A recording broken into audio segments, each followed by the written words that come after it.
Welcome everybody back to Danish Rift Rundown. Today we're here with Taxvig, Theodore, and our beautiful guest, Gifte. Yeah. Would you Hello, guys everyone. want to reintroduce yourself? Yeah, we can do again. Yeah, for sure. My name is Theodore, and I am top laner for DMG Denmark. So next, I guess, my name is Taxvig, Max Taxvig. I'm the jungler for DMG Denmark. Yeah. And my name is Gifte. I'm currently the head manager of Rudy in NLC1, but I also co-own or department leader over the League of Legends department in AUC in Danish Step 1. Yeah, well, Gifte, I just have to ask because I see you everywhere with almost every team. How many teams do you manage? Currently, the thing is, I don't manage AUC. I have an amazing girl under my wing called Burley, and she's doing all the managing. So I just basically do the overviewing part. So I've gone from a more of a managing position to more of a not director position. Right now, I'm officially managing one, and then I'm helping out this. And then some people always ask me to book scrims here and there, and as you know, I'm the scrim dealer 3000. I help them out, but it's like no, I don't. I officially I'm responsible over one team, and then I help make sure that the show is running on the second one. But before that, you have seen me literally book scrims for probably about almost every Swedish Division 1 team, every single NLC2 team. Like before I signed with Rudy, I was all over the place. Literally, I've been managing for about 7 months now. But I remember I started at my first team, which was in UK EL1, and then during that time, I think during that split, I branched out to 8 teams, like 8 Division 1 regional teams, and then since then I've just been going up, and now I'm here. Oh, sounds like a handful. I mean, I think it really depends on. I think it goes similar to like, you know, when you go up in the higher ELs as a manager, you get limited, right? You're not allowed to manage more than one single team, especially when you go up in the NLC2 and NLC1, right? But before that, for me, it was like I just had the drive that I had to learn everything about managing. And for beginning, it was like learning how to settle OP.GGs, just doing the entire basics. And then, of course, my managing role became to I can do graphics. I can do graphics, right? Oh, I'm kidding. Graphics, anything from contract signing, pitching ideas, and I've really gone to more everything from the in-game to also to the commercial side if it's needed. And I think that what people like managing is not hard, but being a good manager is very hard. Yeah. And a manager and a good coach, like an administration, can be the make or break of a team. So if you have a good administration and players are under a good administration, that can really make a team way better than it is in comparison to if a team is good, but they have the wrong coach or the wrong staff members. It can actually flip it and make a team lose it, right? Yeah, I mean, you see it basically everywhere. Most often than not, they have a good individual players, and then they just fall short of expectations just because they don't have the staff around it to make, or yeah, to achieve the goals you have set, right? Mm-hmm. Right. I think we're just gonna jump straight into it because what we want to talk about today is basically the Danish league once again, and what we want to look at is the leaderboard because right now we have a bit of a like, how should I put the situation? You have a top 4 or 5 teams and then the bottom 5 teams sort of situation where it is really close, like really close for the top teams. And yeah, I'll just do a quick rundown. At the top we have DMG, DK, and Dusty, which are 5-1 right now, and then you have Carolina, Binsaban, and NXT, who are all 4-2. And then you have the bottom half of the league, which are LGC, Aalborg, AUC Tigers, who I believe all are actually 2-4, right? And then you have Havoc and Colding, who are bottom feeders. Right. Really missed the spot on the tier list on that one, on AUC and Curling. So the question is, how do you guys see it, right? How has it been so far? Because in my eyes, like we at least came into the league with a bit of different expectations from me, from Taxvig, from Theo, where we some would like me especially had AOC Tigers a bit higher because I thought that they were going to be some of the challengers, right? I think Taxvig, who did you have at the top with us? With us, we had Dusty above us, and then quite a bit under in A tier, we had Culling and AOC Tigers right next to each other, right? So that was the top four, and AOC and Culling did not really perform to expectations, at least. Nope. Well, at least for Culling, right? They are 0-6. AFC Tigers managed to pull 2 wins out, so they're at least still in it, right? But Culling is looking really Looking rough. Yes, it's looking really rough for Culling right now. Yeah. And then I have the question for Gifted. Like, I never had the chat with you of who you thought were going to be at the top of the league, right? Or who you expected to be like there at the top. I think that it is a little bit of a surprise, just to be completely honest, what has happened in AUC. But I don't think that people have heard about it yet. But we are doing not like a swap, but we're adding in Bakers into our roster. I think you probably have known about him. He's a bit more of a routine. He's a top laner, right? So I think that we're currently in the talks of doing that. So we are doing some necessary roster announcement, like roster changes, which is gonna be there for the team. But I mean, I guess that I think that I had very high expectations on the roster, and maybe it could be proportionally for myself over predicting it, or because of like some underwhelming performances in officials. But I think it's not as black as white as you can derive things down to 1 or 2 or 3 issues, right? But because there could be anything from throwing a 1 game or winning a lost game, right? But I think that what comes through is that the consistency that we have during scrims is not seen during officials, and I think that with this change, it's probably going to be possible. I think generally I'm not really that worried about it. I think that sure it was like a couple of the losses could have been like sure it's on us, right?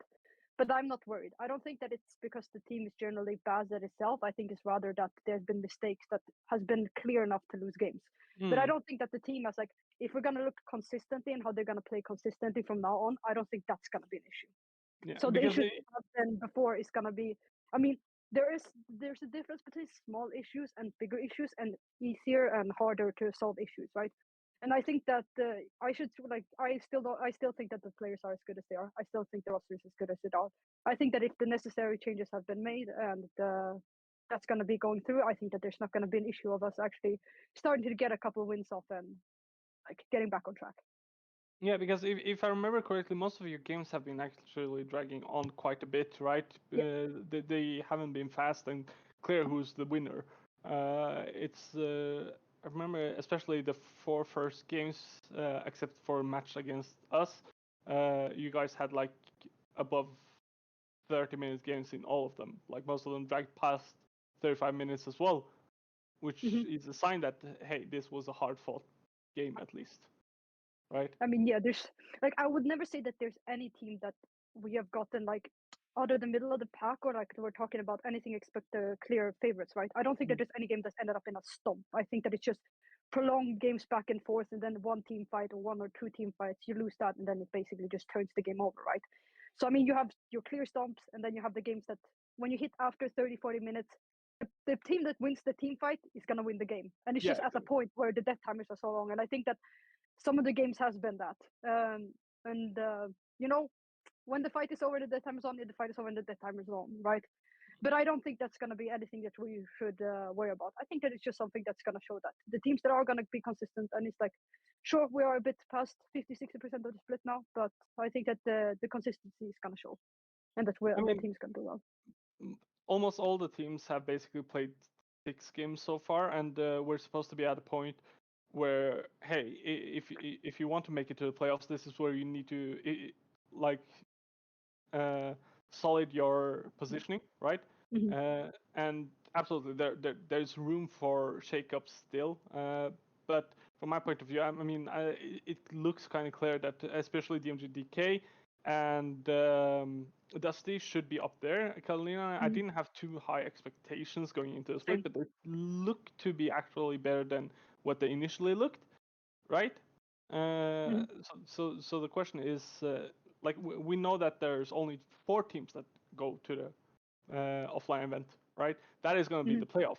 Like there isn't as much room as there was last split where 8 teams went to the playoffs. So it is actually going to be harder for teams to get to that position where they can try to play for the title, right? So in my eyes, at least, like you have to start make some changes for the teams that are out there and try to fight for that playoff position, right?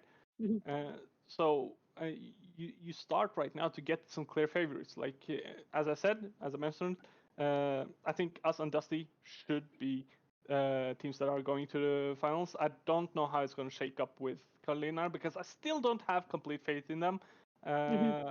And who was the last 2 who are in position? It was NXT and Bimsabon, right? Yeah. The one game I saw from Bimsabon looked kind of good. So, but we played against them, and I don't know if I actually have any faith in them either. NXT, they got a win against us. To be fair, I'm gonna flame Theo, Taxvig here, and the rest of the boys from our team. They were playing fucking bad. NXT Yeah. is noobs. They are I noobs. mean- They are noobs.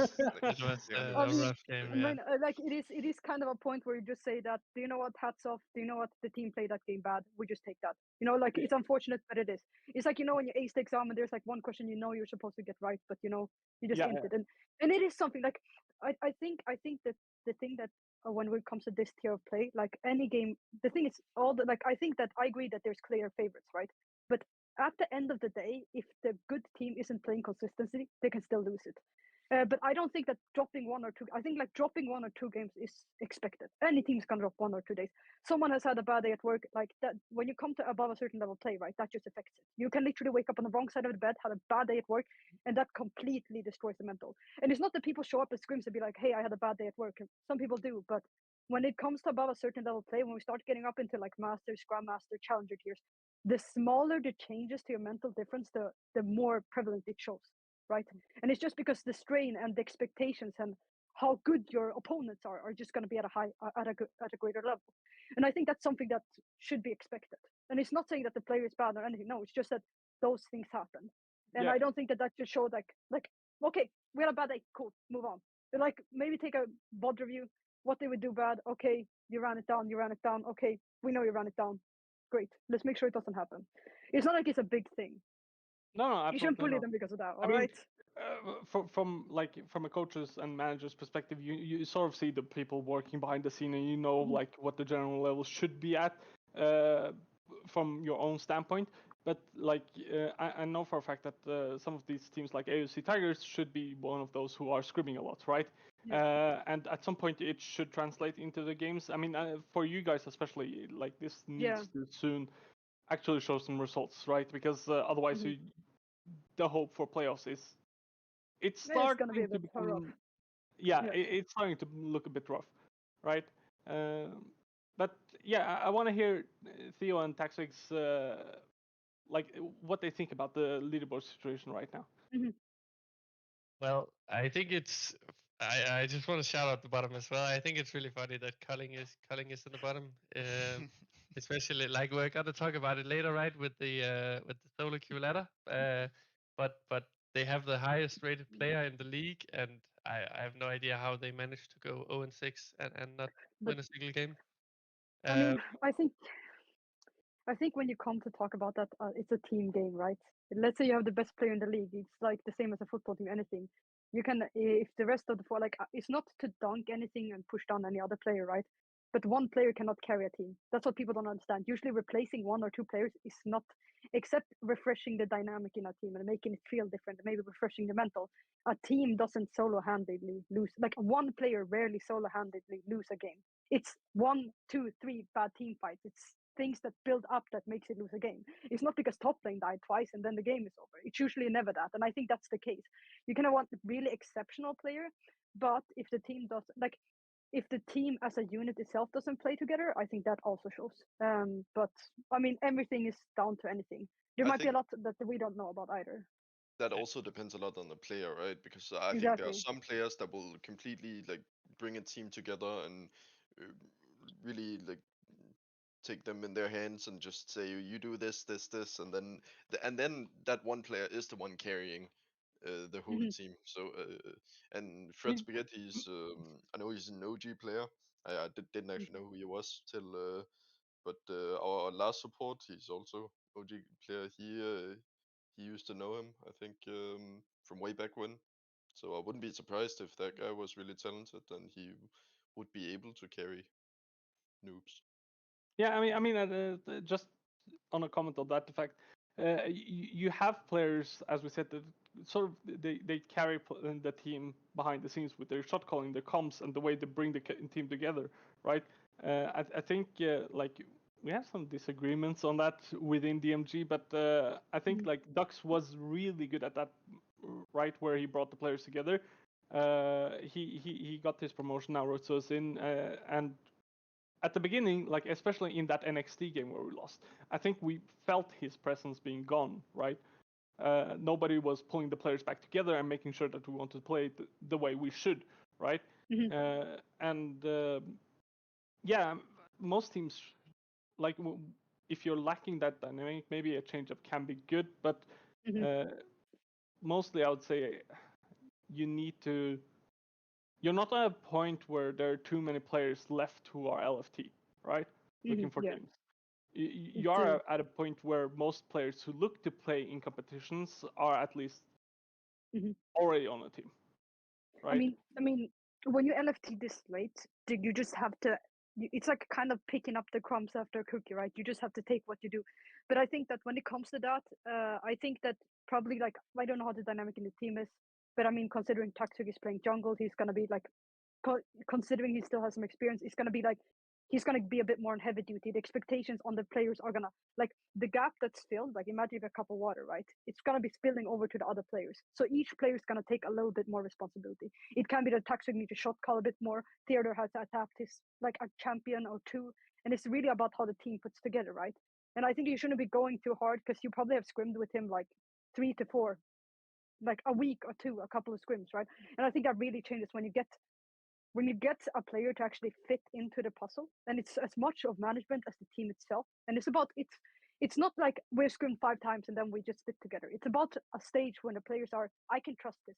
Like Taxis know that I can go top here, I can do this gank, and I'm gonna be totally fine, even if bot side is weak siding and they have potentially gank potential bot side, right? It's about the chemistry. It's about the team working together. And sometimes you can have team players that played for years together and it doesn't work.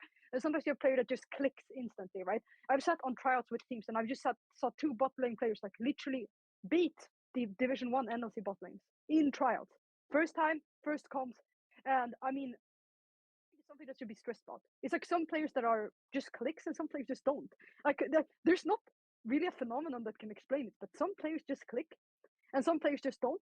And some players just needs the gradient portion where they just get into the team. And I think that you shouldn't like think too much about it really. It's just someone is under pressure. Maybe some people are feeling a bit of stage fright, feeling a bit nervousness. First officials, and I think really that is it. I mean, Like, but it's funny to me that you use the taxi guy as an example, but because recently, from my perspective, I've seen the changing in the way Taxvig plays the game, right? Ever since Dux got that promotion, right? And with Rizzo coming in, of course, it shifts the dynamic. But hey, Taxvig, how would you explain your current position in the team, dynamic-wise, right? Because I can say how I see it from a coach's and a manager's perspective, but I want to kind of hear it from you right here, right now. Well, with Dux is a great player, right? Like he can fulfill some needs in NLC team that Pearson couldn't, I guess. But for us, it was kind of the opposite, right? We weren't really working very well, so it's like a big win-win situation because we also have Saronic Victor, who he is also another professional yapper. He talks a lot, and that is good. We don't mind it, but Dux also talks a lot. So the comms were actually too crowded, and that didn't really help us at all. So the other players couldn't really speak their mind.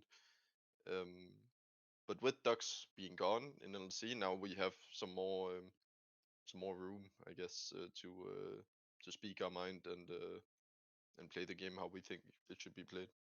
And this has also gotten me to step up a bit and calming a lot more. I think it stepped up everyone actually. I mean, because it sort of worked as a motivating factor for you guys to work harder. Because like we've talked about the DMG project here before, where the Danish DMG team, like the staff's main goal is to constantly push our players to fight for the NLC spot, right? Mhm. It isn't as much about, hey, we want to win the league. That is just a byproduct of what we can actually achieve, right?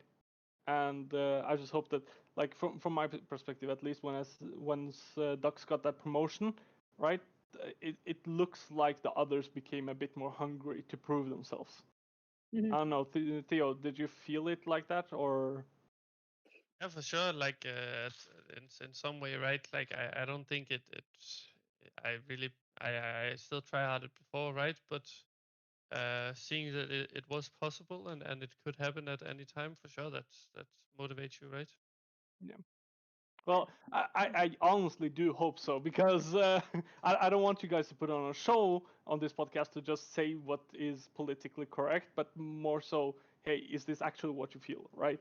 Because I'm constantly trying to be as transparent as possible, where what I say on this podcast is actually what's happening behind the scenes, right? So hopefully you are doing the same. But But yeah, but but at the same time, I guess DMG, I mean, compared to depending, like DMG is different compared to other orgs, and that is because, I mean, technically your teams are competing in your individual regions, but the teams are also technically competing between each other. Like DMG doesn't have one jungler; you have a jungler in the Swedish division, Finnish division, Norwegian, and Danish division, right? So right. technically, now you have a fantastic jungler to your NOC1 team, and I'm not saying that any of the regional players are anything worse, but I mean, like, as you're competing upwards, you're also competing against which one of you are the strongest, right? Yeah. Because technically, we could argue that, okay, well, DMG Norway has a support as well, DMG Sweden has a support, DMG Finland has a support, right?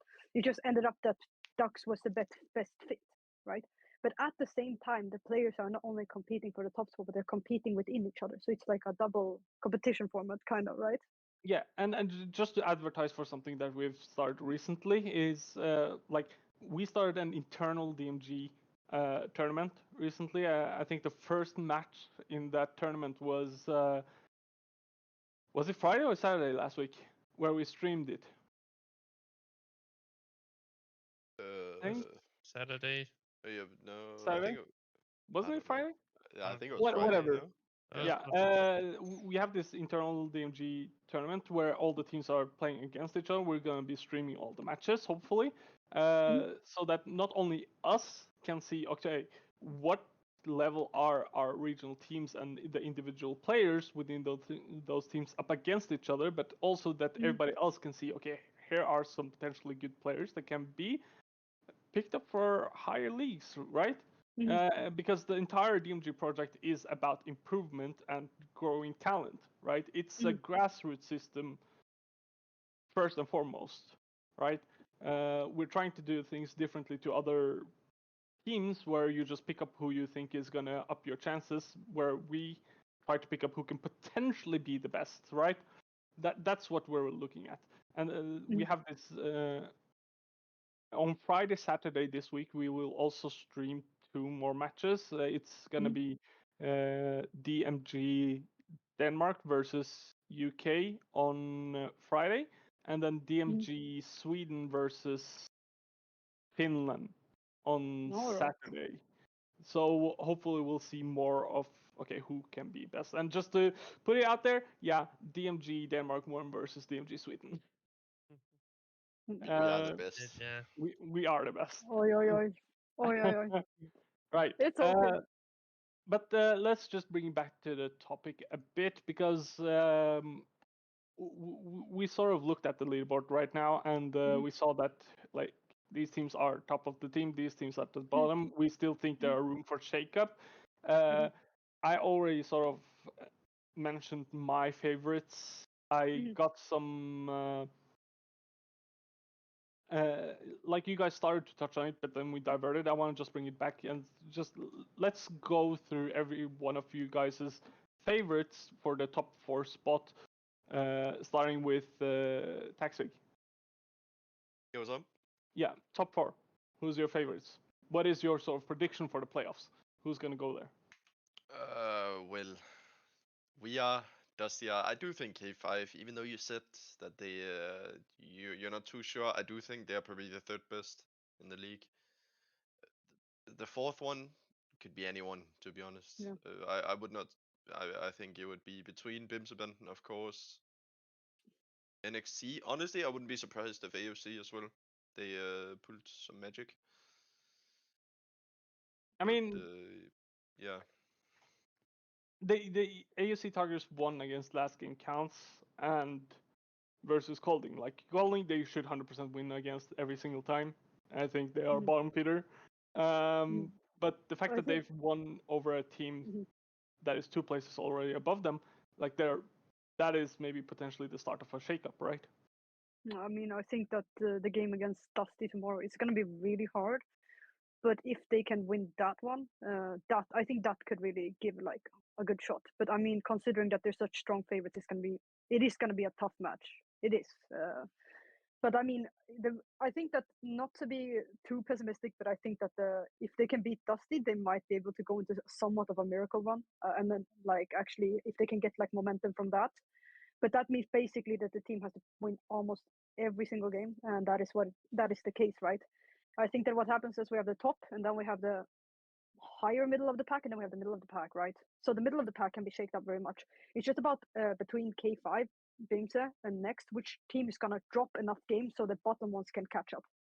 And that's the only reason why fourth spot, like third or fourth spot, is a little bit shaky. That is if any of those teams drop it. Because if any of them drops to like 4-3 and another team is at 3-4, then it's only one win away. And then the middle of the team block becomes ginormous. It's like slot wise at 3 to 8 place is all up for grabs. So it's really about how many the bottom tier teams can really catch up on and how many the higher set ones are dropping. Because technically, if DMG drops, you're still going to be safe.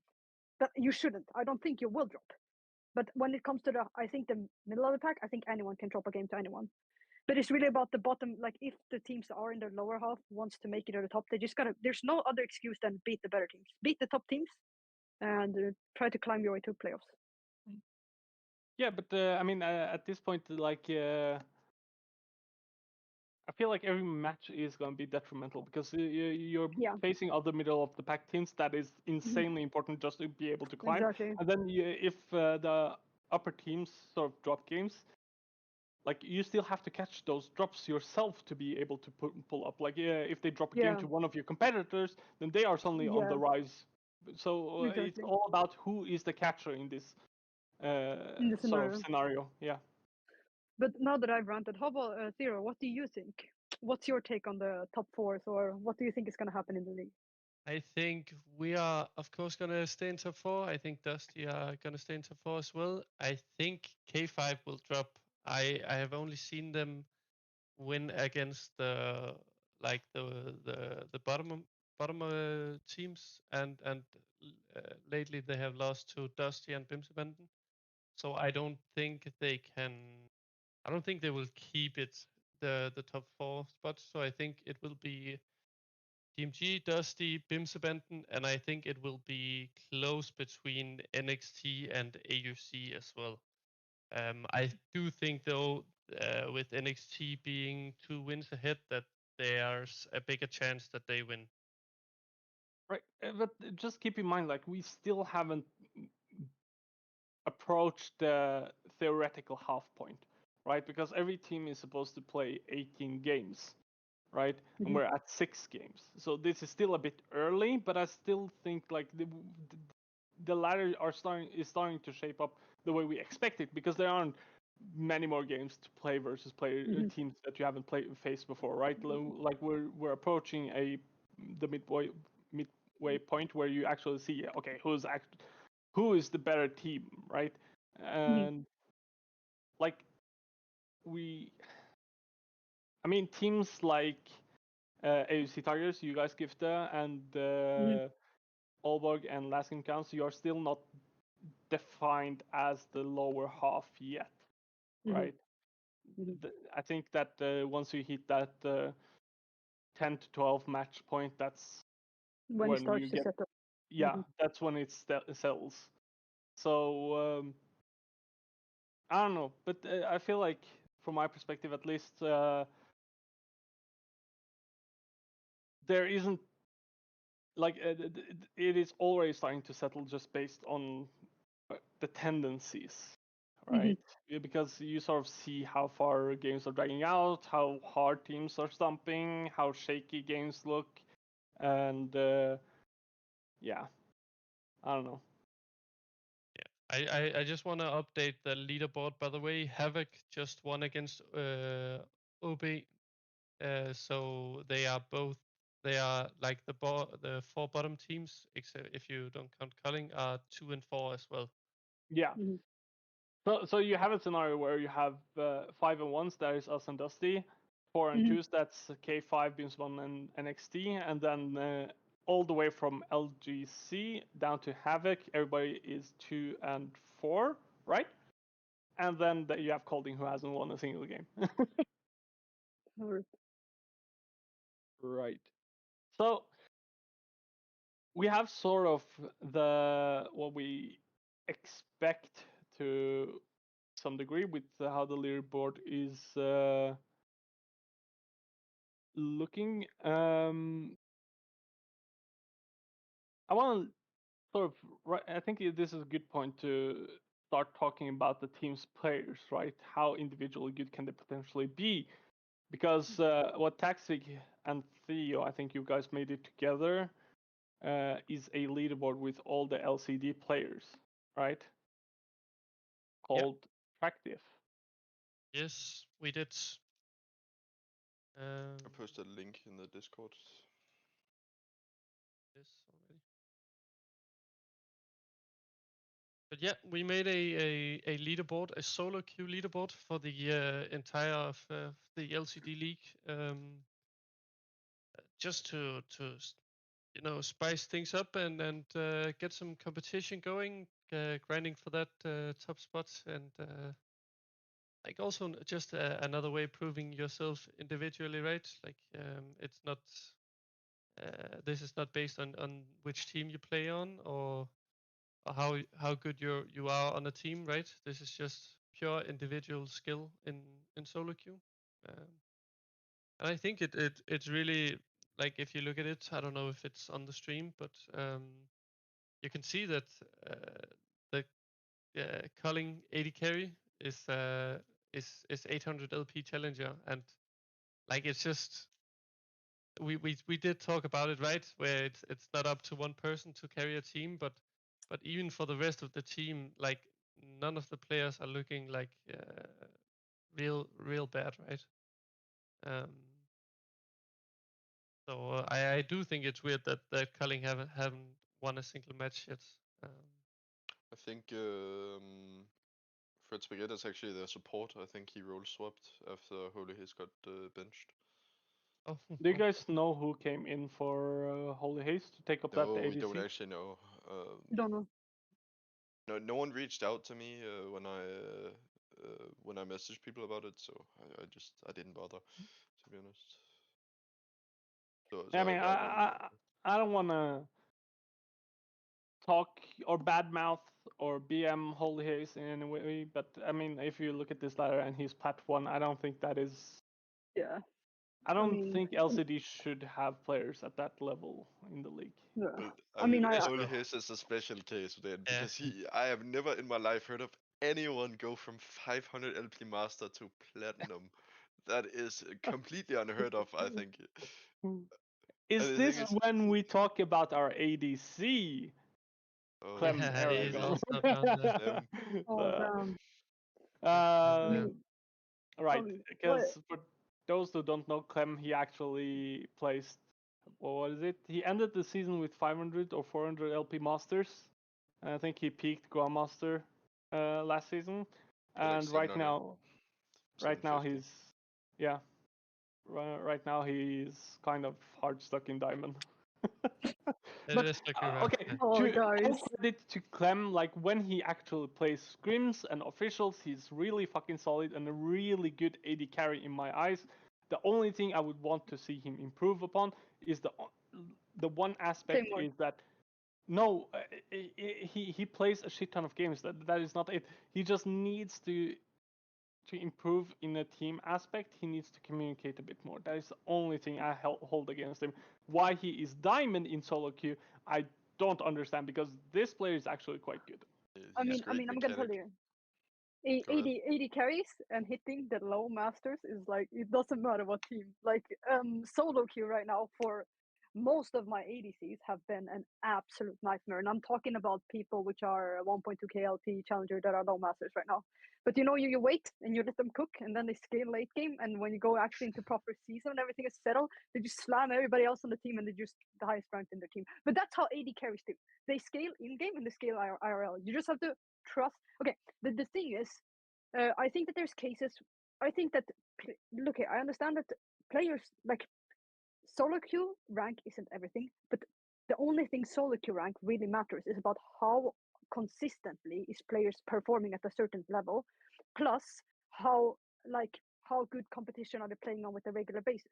There is small cases, exceptional cases where some people just generally don't like playing solo queue. Sure, have 5-6 years comp experience. Sure, but usually it's also about learning the meta, learning the matchups, and being active in the game. That is why it matters. And when it comes to booking scrims, guys, those diamond banners, they're killers. All right, they're killers. Not in a good way. And I'm talking about this from like booking so many masters teams. If you show up with one emerald banner, I'm telling you, there's no way you're gonna scrim master teams unless you have a low post.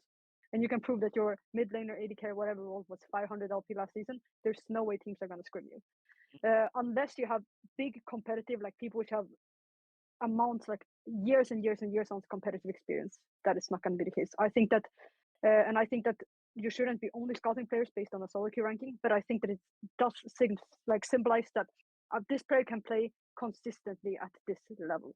It's such as if you're a gold one heart stack. It's as if you're a plat one heart stack. This is as if an emerald one heart stack. It's like it just shows the general progress of a player just from looking at not knowing you, not seeing you play and stuff like that, right? And I mean, I think the Devils, I mean, you could talk about like he's more on the coaching side, but me from a manager, when I look at it, it's like if I don't know the team, I need to know that the first point of consistency for me to look at that is what elo are there, what banner, what can this player play on a consistent level at.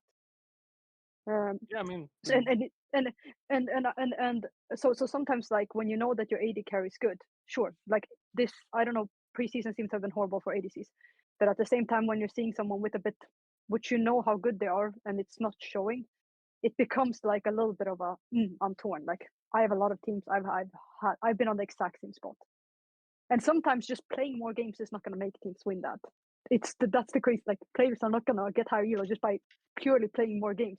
Sometimes it's even worse because their mental gets worse and they cram games and they don't become productive. It just becomes like you're sitting 3 games in, you start tilting, right? But it is important to at least make sure that you know you can perform at a good, consistent level, I would say. yeah. From my perspective, at least, there's 2 reasons to have highest possible elo, and the one is like if nobody knows your team is a good way to get screens, like you mentioned. But the other one is to when you are in that off season and you want to find a good team, like that Yeah. is your CV usually, right? That is your Yeah. resume. What level are you at, right? But What can you perform? yeah, exactly. But generally, you should never take an elo for a definitive answer on how good Yeah. a player is, right? Just to use Clem as an example, because he is in that situation where he is much better than his elo shows. I mean, he played to a better level, I would say, in that internal match versus DMG Sweden, where the ADC is challenger, right? Yeah, I know. Was it Boundless? Yeah. Yes. I mean here. Yeah, yeah, I know. I mean, but and this isn't meant as a way to talk down Boundless. Boundless No, is no, no, no, really no. good ADC. Like he That is true. is in my eyes the best player on DMG Sweden. He's a really consistent player. He has great level, but Clem is equally good at the minimum in my eyes, and that just shows, right? Elo Yeah. isn't everything.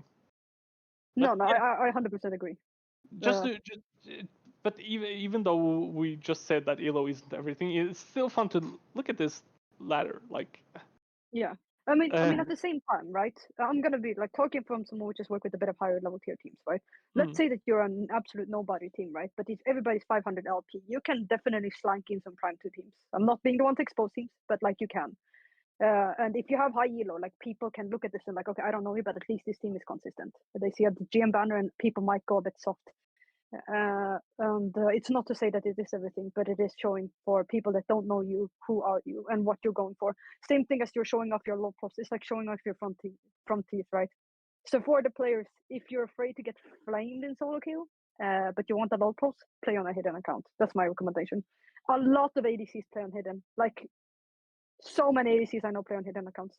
Everybody knows that most decent players on hidden accounts. And if that is what keeps your mental stable as a player, just play on a hidden account.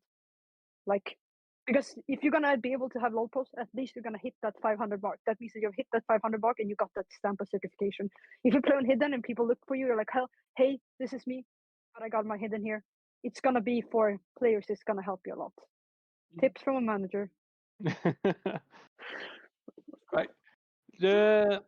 But let's just get a clear talking point here, right? This Dusty team, right? We all know that they have some players that have a lot of experience. They've some really good individual players, but when you look at this, like, I mean, you don't get too much good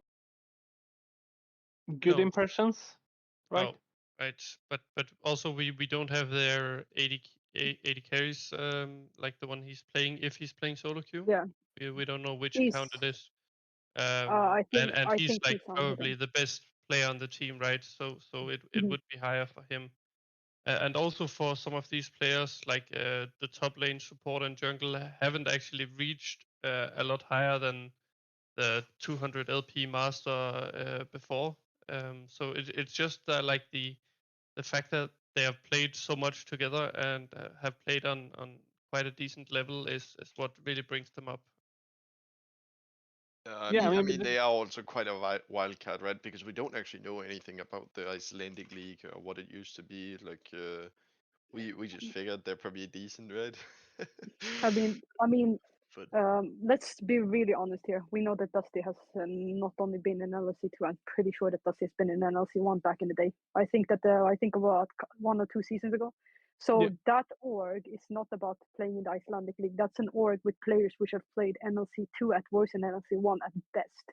So just even if you look at them and like these people are 200 LP masters, if they've played in just NLC1, NLC, they're just outclassing this league. Most people, and it's not in a way of being like sad or pessimistic. It's just that because they've met competition that's so much better, they are just gonna the ones that are gonna outclass. And this doesn't mean that one player has played is challenger and carrying the rest of the team. Not to like that. It's about players that have consistently played at a higher level and compared to the competition they've done right now. We're talking about like splits on splits on splits in NLC1, NLC2, bot lanes that work together, play for a long time, and roles which know how each other functions. So not only having so then LP, this is like a good case where LP wouldn't matter as much because they have won so much comp experience. Most of the players are stacked with comp experience. They might have more comp experience one player than the entire rosters we're talking about right now. So it's not about that. It's just I just think that the roster itself, even if you might not recognize the players, from the fact that they know each other and they already have chemistry from before, it's just kind of obvious why they would play well, right? I think the similar example is Blue Eyes right now, which is playing in NLC2. They're absolutely destroying. And if you look at their entire role post, I think they are not a single player that's above diamond right now. I think that they're legit low diamond 3-4 right now. But because that team has 5-6 years of comp experience, they and players that know how to play with each other, they've literally created the best finished roster of right now, right? And they've been able to outperform a lot of other teams. That is because comp experience, and then they just beat them, which is kind of crazy. It's like not defying the odds, but technically it is. What is their roster right now? I think they have. I think they're Pomo. Oh, I can see. Like Is Dusty Blue Whites. Oh. Oh, in NLC2. Then this is a bit off. I know, but I mean, I think that in general, it's just fun to talk about. I think that people sometimes want a little bit of variation can be good. They have a Veluxa, Pomo, Snurmy, Ektes, and then I'm not Jones. gonna pronounce the name, but Jones has always Murano. been insanely good. No, he was Yes, also I in mean, DMG's team last split on DMG Finland. yeah, I don't even know if there's one of the players have long posts, but I mean, if you just look at it, the Yeah. banners, we're talking like low diamond, emerald level on some of these players. But just knowing that how well they can play, and they're like, I mean, it's kind of impressing the fact that they are beating solid NLC2 teams. We're talking about like they're beating Fourth Wall, they're beating Garden Gaming, they're beating like Rusate. They had one bad game. Like they're kind of I think that they are in a spot similar to DMGs in the Danish league. Now that we're gonna go back to it, like you're just gonna like. I think that the only difference is like, I think Dusty and DMG are really close. I think that by consistency wise, I think that you guys can. But I feel like if you guys would play matchups, it really depends on which day you can swing. It's because both teams are that good. I just don't. And I just think that like, not to say that I don't have faith in any other teams, but I think that if none of the team chokes, it's probably going to be the two final teams, and that is how it is, and that is because the two teams have just established themselves that strong. I think that if teams like our team can just get our stuff together and just make sure that the mistakes we make aren't happening again, I definitely think that it's possible. But I mean that like currently standings of the Danish league is that we have two very, very, very solid, and like we've seen Theodore Taxvig, they already started playing. Like this is not their first split together. So the way that they're gonna play together is not gonna be like a random jungler and a random top laner playing anymore, because they just know each other in the way that they work more, right? Which is always a good thing. It's always a good thing, because then you understand each other more, and there's things that you cannot always talk and not can always come out, which you start to understand by playing the game together, right? I think that's the best thing about League generally. And it's something that we should really enjoy. Yeah, I mean, looking at I've been sort of skimming through how the individual level on the players are on the different teams. Like most of the teams are actually surprisingly close on an individual level right now in solo queue, right?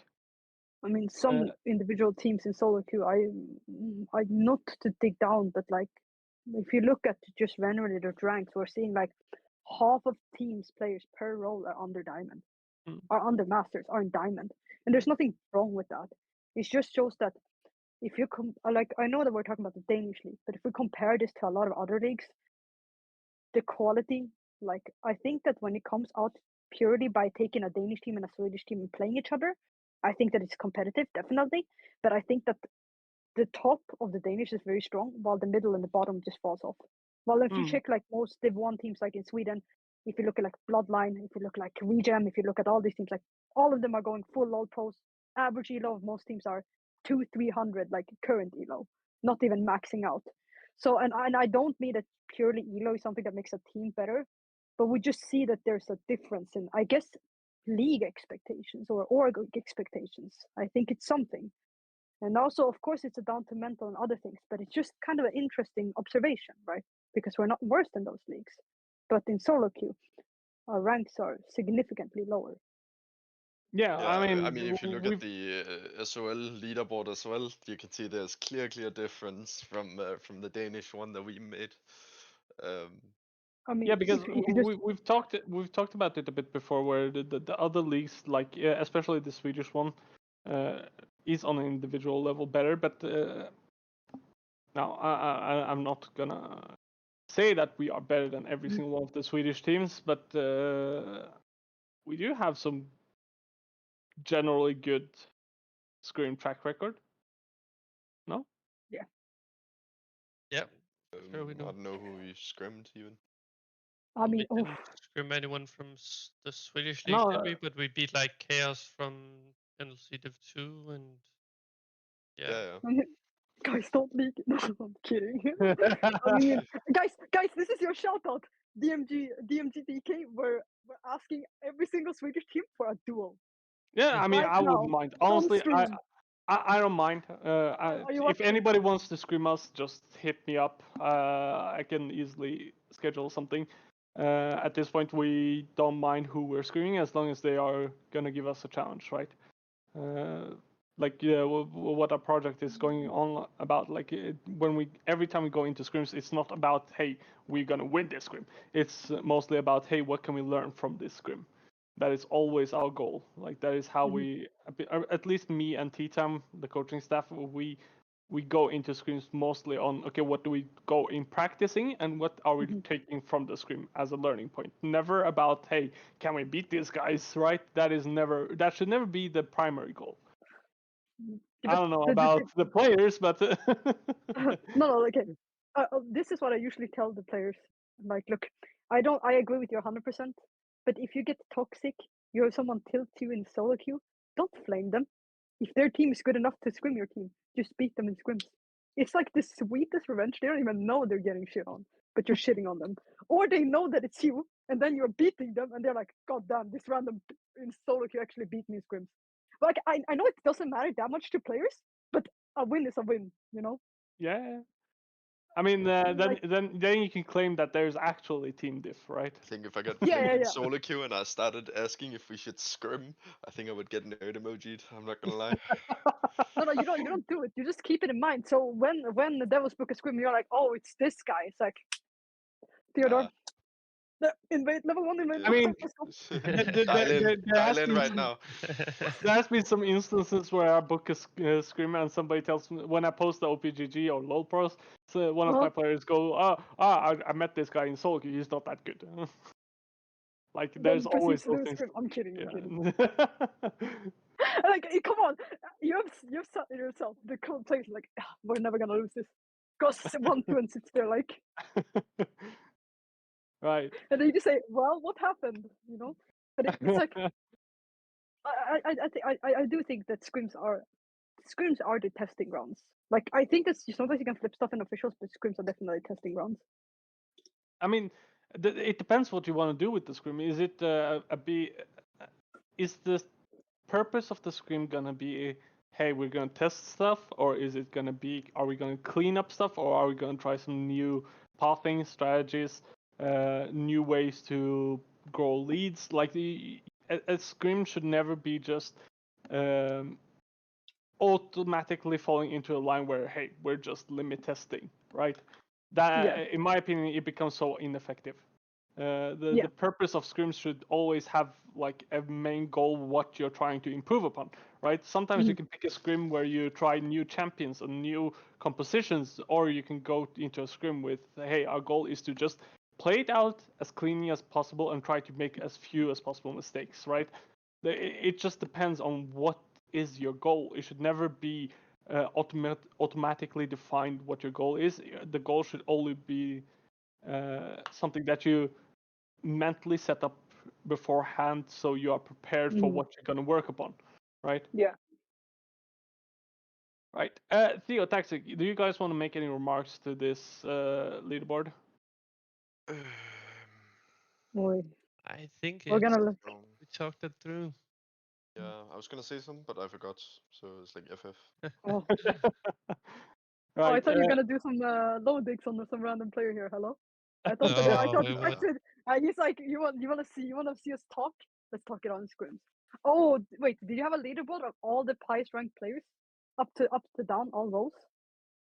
That would be cool. Oh yeah. I think. Do we have it all roles just mushed together like the leaderboard, just based on elo? Yeah. What do you mean? Like like the entire just ranking of everyone, exactly. Yeah, it's here. Look, Discord. Okay. It's kind of cool. I mean, which players have? Yeah. It was the Swedish league that gave us the idea. They have a leaderboard that looks like it, just with higher. I can imagine. With cooler banners. Yes. Oh, I saw the Swedish DMG manager post like DMG making banners, the meme, and I was like, oh. I mean, shout out to Arcane. He's an awesome guy. He can be quite fun on Twitter. Yes. Yeah. I mean, not gonna lie. I mean, if you're not making graphics, if you bump memes, we take that. Okay, memes is more better than cool graphics. I mean, I I am a mean, perfect example. I can make memes, but I think that I'm the only one laughing at them. You know. half the time when me and Arcane were memeing each other, it was just us making fun of each other and ourselves. Like, we were just memeing for the fun of it during the internal match between DMG Denmark and DMG Sweden. But like, I mean, for anybody wanting a good laugh, if you have as bad humor as me, then just go on Twitter, the DMG DK Twitter or DMG Sweden Twitter, and see what we tweeted at each other. yeah, but do you know? I think that you should like revamp and make DMG in-house competition 2.0, where you just make the teams role swap within each other, and then just fight each other. So everybody off roles. We've actually discussed something like that before, and Oh, we want to start it out this way, where we just have the initial teams playing each other, and then Mhm. we'll branch out from that, where we pick out who, like two teams, the two of the best teams, consisting of the two best top laners, two best junglers, and so on. We'll make some fun Mhm. matches out of that as well. But that is a discussion for another time, I think. Right. I don't think today we have too many live viewers. We usually have around 25 to 30 live viewers, and then we get another 100 viewers on VODs later on this podcast so far. So I don't think we need to go into viewer questions today, but if there's somebody out there, now is your chance real quick while we try to wrap this up. I also, in the meantime, in case there's somebody messaging out there, want to thank our sponsor Global Connect and Kia Norway for sponsoring us and making sure this happens, because it is absolutely fun for me to make this podcast and nothing more or less.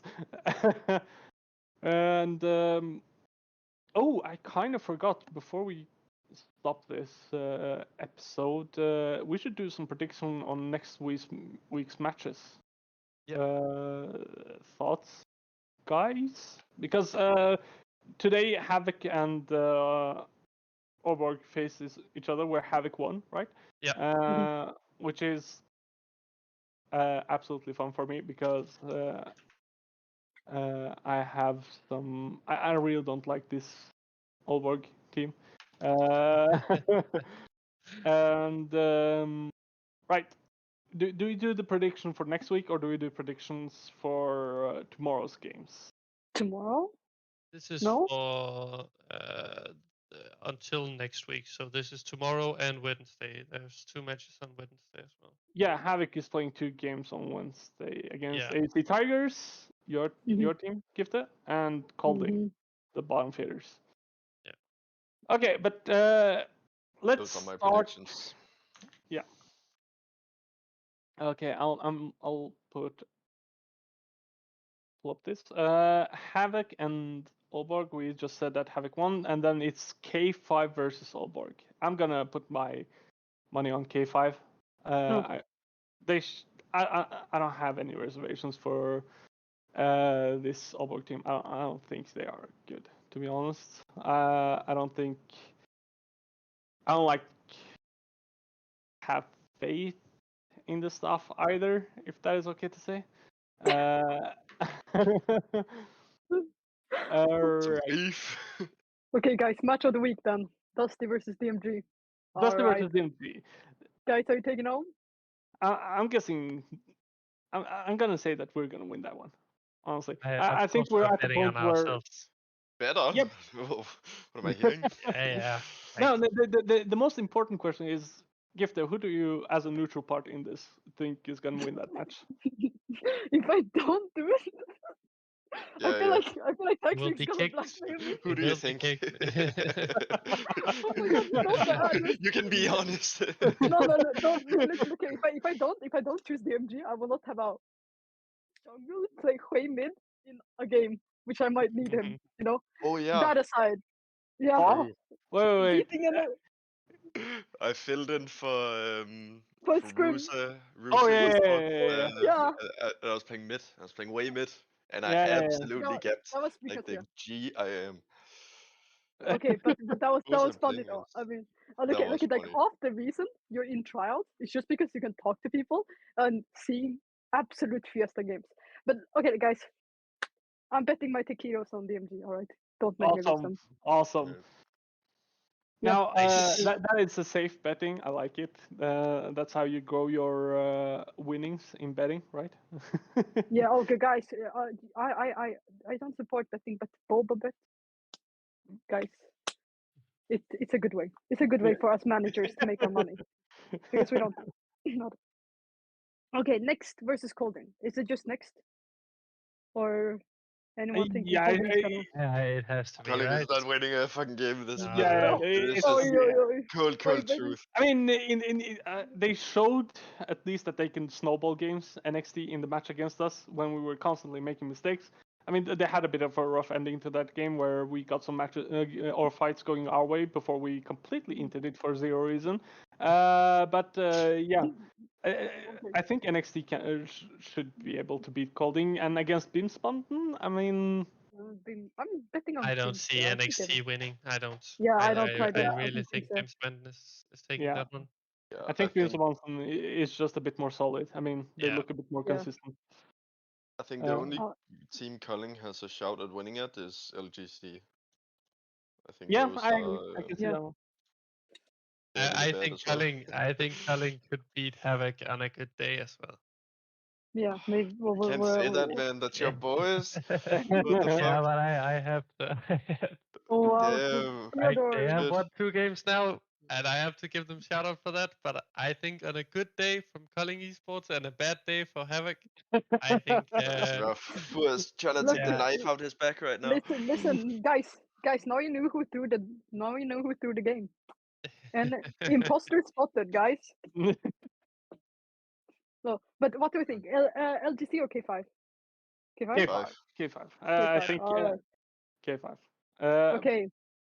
DMG Olborg, of course, DMG. Aalborg. We're gonna win that one. I don't have any faith in Olborg as I previously No. stated. Have we played Yeah. them before? Yeah, I think so. You have, right? I don't know. Have we? Oh, did Yeah, we yeah. play We went. Wait, let You me just have. check our. Was Yeah, it in check the our. beginning of the We have split? played them. Yeah. Let me just Like check in our the big schedule beginning. because we had our first match versus ASD Tigers and then Golding, and then we played Beamspawn LGC. Match versus Havoc We haven't played Haven't- against and them. haven't played against NXT. We haven't played against Olborg, no. Yeah. Okay, you guys are scared, Right. right? You're shaking your boots. Come on, guys, just admit it. Aalborg. It's Look my at Theodore, he's so hometown. Of scared. course I'm scared. They are like Oh my god, no. they got you gotta be something scared. going on. Yeah, I'm of sure. course. Okay, guys, LGC beams Actually, abandoned. Aalborg is making it playoffs. I said it. No. They're Okay. making it. Yeah, Get Okay, out okay. of here! You're not no, invited no, to this yeah. podcast Yeah, again. yeah. just Aalborg is making playoffs. That is not even a hot absolutely take, man. unfair That is enough. not even a hot No. take. Listen, I will throw against them just to prove a point. Actually, Okay, guys, it's free taquitos, okay? Free taquitos for us. what is a taquito? Is it the ones at 7-Eleven in Denmark? Those Oh ones. shit! Yeah, taquitos are fire. Come on! Yeah, He yeah. was the My one bad. that started it, and he didn't know. That's actually true. That's actually true. I forgot. All right, but Look at the this big guy. question is No. AUC Tigers versus Dusty though. You forgot beams abandoned, but I guess we assume they win. Okay. Dusty. Beamsbond should win. Guys, against LGC. I think our top lane change is gonna fix it. Will I'm you change saying your it. top laner? To who? Guys, I just told you guys like 40 minutes ago, literally. Okay, like before the Our podcast team. started. No, like at the beginning of the podcast. You guys can go into the beginning of the My podcast. bad. But okay, let's run I it back told then. Who was it? Okay, Bakis. BAKIZ. Yeah, Danish top laner. Is he an Olbros? No, yes, he's currently D2. Maybe he started climbing again. He's more like, of course, he's a top laner. He's a little bit more competitive experience. Played with Panda before, so we got a little bit of that top jungle synergy going. All right. So I'll see what they can bring. I think we can get through. I think. I trust. Guys, Alright. I mean, let's see. he I'm not saying. I haven't seen Bacchus before. I've seen him on LoL Pros a couple of times, but I've never seen him play, so I'm not sure how good he is. Yeah. So I'm just gonna say that's my wild card. Okay, the wild card is not so you're saying that you guys will Like, win how can against I not? Dusty. Yeah, how can like Yeah. even if Dusty's strong, I cannot not support my own team. You cannot tell Okay, me okay. that. Okay, okay. Yeah, I cannot Uh, not. So we have one in favor of AUC Tigers, No. Theo, I have to go with Dusty, unfortunately. Dax. Yeah. You don't have Same. faith in me like I do. You know what? You know what? I'm gonna put my money on AUC Tigers. It's You two being against two. nice. Let's be honest. That's you Well, being nice here. Okay, Okay, like I would take that. Okay, I would Taxvig. take that bet. Okay, guys, I'm gonna that is do not even it a to you hot guys. take. No, As not even someone hot said. No, take. I've been swayed by Gifte. What she said, I have faith in it. Okay. Alright, fair I enough. think that at some point their scrims will pay dividend and they will get some results, and I think that result will come against Dusty. To be honest, for Dusty effort. is such a wild card. Like, I feel like they can lose to Curling at this point, and they can also win over us. I think I don't know what to expect from them at all. But look, the plan is just basically you guys just destroy the win streak a little bit. You fiffle around it, and then it's just easy. It's just us on our red carpet. Am I right? That's what we do. You do the dirty work. We do we just walk up and we just make sure the hair is done and everything, and then we just play it. All right. Thanks, Taxvig. No, but look here, it's okay. You know, us staff members need to have each other's backs. Exactly. We know I can tell. I can pain. tell, and that We that have is to really deal with cute you guys. because you guys do that. We I have to think wake up. that is fine. All right. Jungle couch us 1 hour before scrim. So We're the one. Havoc and AUC after. I mean, I'm just gonna AUC should be winning that one. No, realistically, I have to go with my boys. Yeah. you're gonna go with your boy. I am going with Havoc. Yeah. This is why you Wait. lost your I one am official going game, with guys. Havoc. Yeah. Wait, that is Theodore, why you crazy. lost I official think game. Havoc is has won crazy. 2 games in a row now. I think they will pull it off. I think they will. Wait, I who have did you seen say what they Havoc have would done. maybe lose to? Who did you say they would lose to before?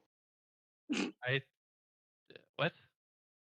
You said Havoc would lose to someone. I That forgot who it was that versus Dusty that you mentioned? You said What? that Dusty is such a No, wild you card. said that Havoc would lose to OB. I said Havoc had. yeah. Yeah. I did. What? I But they said went over Havoc had AFC? a That shot. is crazy right now. No. Listen to me. I said that if OB had any shot against winning against anyone, they could win against Havoc as well. But with Havoc being on win streak right now, I do think that there's at least 40% chance that they beat AUC Tigers. But that is just Cool. not what you said, was it? It is. It was. Yeah. Look, Devils, Okay, make it whatever. I easy. will Look, leave you. look. I'm saying, Devils, you have this here on stream, on pod. If AFC wins the game, you can put him on top one-on-ones for the entire week. There you go. Record it, clip. He cannot complain. Everything. Okay. So now there's some stakes on these games as well. Yeah, I guess there is. Well, only for me, right? What am I gaining if Havoc actually wins then? I'll find you a soul team to scrim. There you go. Okay. I'm gonna take that. That lessens my drops at least. How can you take that? Accept that for me? Oh. Because I'm your coach and manager. Yeah, that's fair. That's fair. Yeah. I guess. All right. Last game on the list is Havoc versus Colding. Right. I'm gonna start off with Theo. What do you think? Is it your boys? Yeah, I'm going with Havoc. Yeah. Tax? Against who? Sorry. Colding. Curling Havoc. versus Havoc? Yeah, Havoc all day. That's a 4-0. That's Yeah. a quarter kill, right? That's a 4-0. That's the easy one. Okay. Yeah. I mean, All right. I think we've been through there's everything. a question now. Is there a question now? Yeah, who do you Hard? think are the best overall performing best player for this split? The best Oh, performing that that player? is a good question. Oh, yeah, So it has to be far, Victor, right? That has Huh? to be Victor. So run it. Cheryl. No, okay. What do you put in that question? Because let's put it into 3 different categories, and we can put a player in each one of those categories. Because the first category is who has had the highest high, I agree, it's Victor. The most pop-off player, Victor for sure. Yeah. Okay. No? What? Yes, but where are you Then going you with agreed. this? Like, Then No, you okay, agreed. okay. you're just agreeing with me right now. Okay, I wanted to hear Theodore's. Oh, for who Victor is, that's Sharonic, our mid laner. Yeah. I think he has insane highs. But who's the most consistent player then? Like, who's the best performing in like overall throughout all games, like less mistakes than anybody else? Who's really Well, solid? you can only choose from like the top teams, right? Because Yeah. Yeah, like, that's kind it of what wouldn't makes make sense. sense to choose the best player from the lowest team. And I think if I don't know, I haven't really seen, like, we haven't even played against Dusty, and I haven't seen any of their bots yet, so I wouldn't be able to I mean, actually. I saw their game versus Beamsbottom, and they didn't look too clean that game at least. Yeah, I don't know. I just can't name the best performing player of the league because it would be so biased. Because I've seen so much of what Zero does, and I couldn't imagine Hoist or Legions from Dusty not being up there as well. Like they are just individually so good and have played on such a high level that I couldn't imagine them not playing very well in their games as well. But I mean, biased or not, like I know, like you're saying you're taking considering Victor's lows as well. But in LCD, if we're only looking at official matches, right? He has actually always performed Yeah, Yeah, he every has. single one, Sure, right? sure. okay, but And he's performed really like, well. let's put it this way. From my perspective, whenever like the player who was most solid so far that has made few mistakes, it was Dux, right? He was just his baseline was quite high. He didn't have pop offs the same way Shero has, but he was solid. Like he could always do his job properly.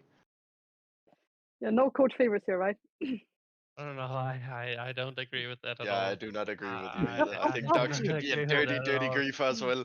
But I mean, his Scream games was not as clean as his official, but his officials were clean in my opinion. Guys, it's coach favorite. Warning. Yeah, this I is don't tough. think it's Yeah, this is comparable to really Victor. tough. I really Yeah. don't. Okay. I No, really it's don't. not. I did not. But okay, let's look at other teams then. Okay, we Yeah. Dusty, like who have we seen that the I haven't I seen any. I mean, I last think game that giving Pike, he completely fisted us. What was his name? I forgot. But he was like, It was NXT's support, right? yeah, it was like Celix, and I think his name Yeah, is. but Yeah, that And was Felix. that guy is Ritzo dog playing. shit, Did right? Yeah, but Like, that was Ritzo playing that game. That wasn't Dux. so what? No, no. I'm talking about Celix now, not Oh, okay, not okay, our okay. support, right? Yeah. He played really well that game. I think mechanically at least. Yeah. That game really came down to mechanics, to be honest. Yeah, but I've said this before. I don't think there are too many differences mechanically between a high diamond player and a low grandmaster player. Like Right. it's more about game understanding at that point. It's not about mechanics. I think that's very Yeah. player dependent because my mechanics are really shit. I think, You said it, not me. well, I mean, on stream as well. It's okay. Like you're gonna see like after this, our entire interview, like talk today has just been exposing Theodore, exposing Taxvig, and exposing Dux. He's gonna clip these, put it on the Twitter, and make bad memes out of you guys. That's what we've done. We've created free meme content for Okay. for Devil. Honestly, yeah, but just to put my opinion out there now that we've sort of stated it, I think Taxvig, you're undermining your own mechanics. I think the thing that I've been trying to improve in like with your gameplay the last 3 months is more about game understanding, right? I mean, we've had private conversations where I've pushed you to, hey, try to get more control in games. Doesn't matter if you're playing facilitating or carry. You need to understand what your role is and how or what objectives your team should play, right? Because you are in a pivotal role where basically most of the game's fundamentals revolve around your position to get that foundation where you clean out or finish out the game, right? For sure, So but like even like game understanding or not, I don't think it's because I honestly always thought I had a pretty good game understanding, and I thought I don't think mechanics are holding me back at all. That's not what I'm saying. I'm just saying I think mechanics is not my strong point, right? Compared to other stuff. yeah, right. We've gone through everything I wanted to touch on today. We had a amazing good question from Marcus Hartz in chat. We want to thank you for that. Is there anything you guys have as a closing thought before we leave for the day? Don't let me down, Havoc. Don't Probably let his me boss, down. his noobs. Well, Okay. well, I mean, my closing thought is 3 scrims for devils, signed by Gifte in nice in signature. Awesome. Yo, when are we Okay. seeing the DMG DK versus Roddy Scrim? Oh yeah. Whoa! Okay. You need to Oh, you That need could to be give me that. fire right Gifte. now. You need to give me that. I'm not promising that. I'm not promising that. I Why cannot, not? guys. Are you scared? I think they're scared. Guys. They, yeah, it sounds I'm like so it. scared. Guys, I don't scrim anything below Div 2 LFL right now. The Div 2 LFL, Div 2 Prime, and everything else shredded. Not to go too deep into it, but I have nothing to hide. I mean, trust it sounds like we have the same standards. So 100%. We don't scrim LC2 teams. alright. I'm Well, sorry, guys. Guys, Yeah. I could Yes. land you one, but trust me, Yeah. like, it's fine. It wouldn't if be I get good for the bribed enough, mental, but right? I understand. Like losing to Danish Yeah. league I mean, team oh yeah, as it's LNC1 team, that would be losing to rough. That would be Taxvig rough. on I get that. I I mean, get that. I really do. you losing don't to want to. Taxvig mid lane, like seeing him just playing Hui, like just Oh running my god, I around. actually felt bad for that You know guy. what? Who was that I was playing against? I felt so bad. I'm not gonna expose him. But okay, guys, the Okay. truth is okay. The truth is, I'm just afraid to scream you guys. I hate to admit it. Hands up. I'm just afraid. I'm shaking in my boots right now. Yeah, I am. no, I will I take that. completely, I completely understand it, to be I'm so honest, scared. because it would be so bad to put Don Jake in a position where he has to flame his own team on Twitter, right? So, Yeah, I mean, we can put that in our Twitter bios now. Roddy is Yeah. scared of us. yeah, of course. Okay, I'll make yeah. sure we get Guys, something going there. I will be ready. Some if you guys give free content to a certain someone, oh my god, we have a content beast. Okay, not me. Someone else who just makes it like this person is so good at making content. But It's yeah, who is the crazy. Roddy social media guy? Is that Come the on, Don Jake? It has to be Don Jake. Come on. It come must be, on. right? Who else? Yeah. Okay. Well, like the only thing that makes me sad is they announced Warrior before they announced me. Like, oh, what is going on? Like, what is going on? You know, me and Khan, we're just standing like this, just looking at each other. You know, like the Spider-Man meme, like when Yeah. everybody gets announced except us. But I mean, I might as well. I mean, we got coaching a bit into the split. Wolverine, he's doing like he's helping out the team a lot, so it's really nice. And I mean, generally, I'm really happy to have the team there. And I think that being with them and seeing them scrim has generally been an honor.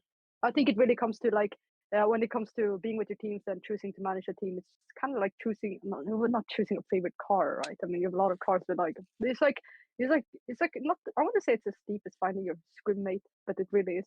It's like when you see them and you just generally want every individual player to do the absolute best, no matter what happens. No matter if you go 0-3 scrims, no matter if you lose to DMGDK, like you would still be there and you'll be like, you know, guys, I'm gonna sit here and I'm gonna crack my jokes and I'm gonna keep on yapping before every scrim, and that's what makes life good.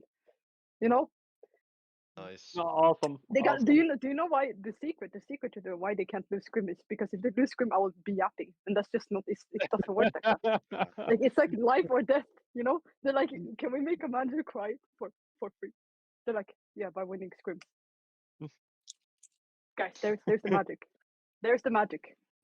How to make Devil's Cry is by it's not by winning scrims because every scrim needs a goal. It's like when you start your day at work, you need to know what you're doing it for. Are you doing it for your family? Are you doing it to make sure your jungler doesn't flame you when you've died the third time top lane? Always have a reason.